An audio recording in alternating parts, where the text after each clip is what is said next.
I created and uploaded a video about 2 weeks ago entitled China vs. America War Games.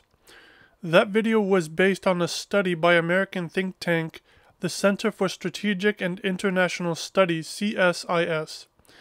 That study did 24 experiments on what would happen if China and the United States went to war.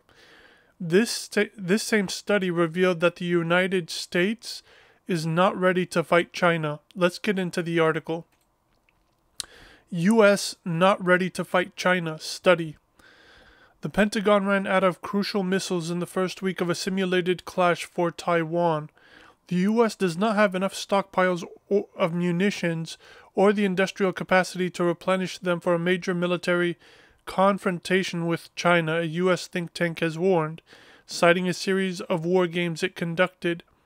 The Center for Strategic and International Studies, CSIS, which ran the simulation, has urged the Pentagon to stockpile weapons and materials for producing them and incentivize manufacturers to build new facilities by offering better terms.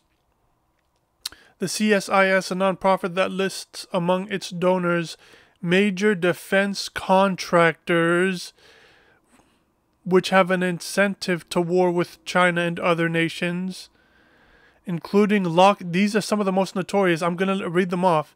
Lockheed Martin, Boeing, and General Dynamics.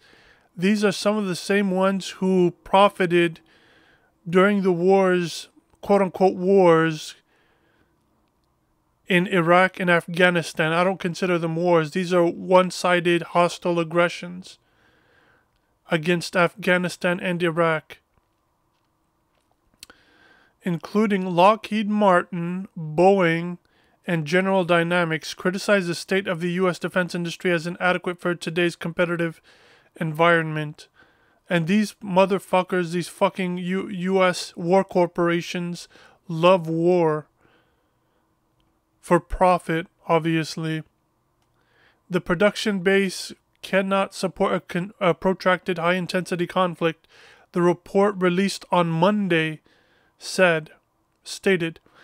The country ran low on certain weapons in the simulation, including Javelin and Stinger missiles, 155mm howitzers, and counter-artillery radars, as these had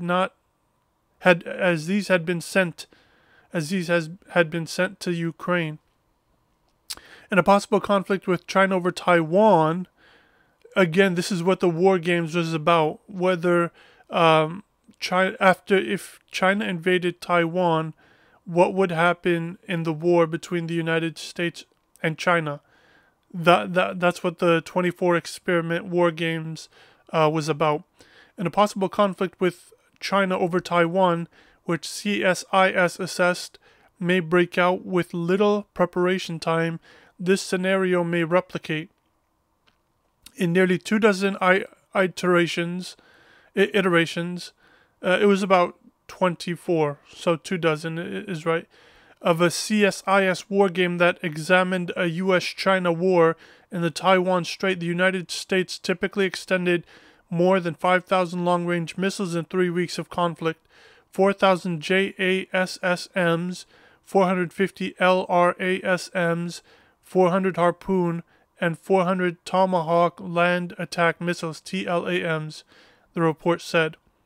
The think tank predicted that LRASMs, long-range anti-ship missiles, would be of particular importance in the event that the Chinese Navy would impose a blockade of the self-governed island. The U.S. used up its inventory of those weapons in the first week in every iteration of the modeled conflict, CSIS noted, adding that the weapons production time is 2 years. The report identified a number of underlying weaknesses, including the Pentagon's status as the sole buyer of weapons and its acquisition rules, which prioritize, quote, efficiency and cost control over speed and capacity. Producers don't enjoy predictable demand for munitions, which could be provided by multi-year contracts, for example, the report explained.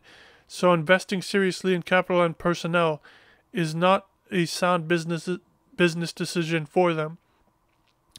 The U.S. regulations for weapons exports mean that getting through the pipeline takes extra months, even years. Some advanced weapons offered by China and Russia get a competitive edge because of this, and due to their lower prices, the report claimed.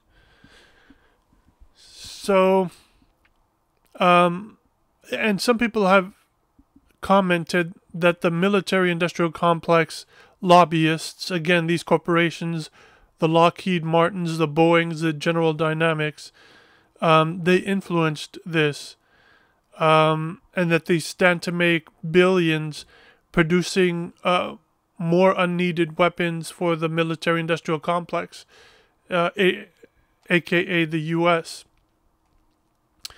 And that could be the case, that this is all a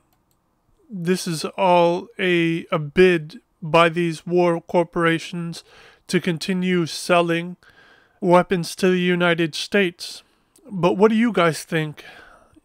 Comment down below, leave a like, subscribe to the channel. Let me know what you think about this story. Is it true, or do you believe that this is only manufactured by these corporations to sell more weapons to the United States? If you're listening to this on the podcast, tweet me. Let me know what you think about this story there. Take care.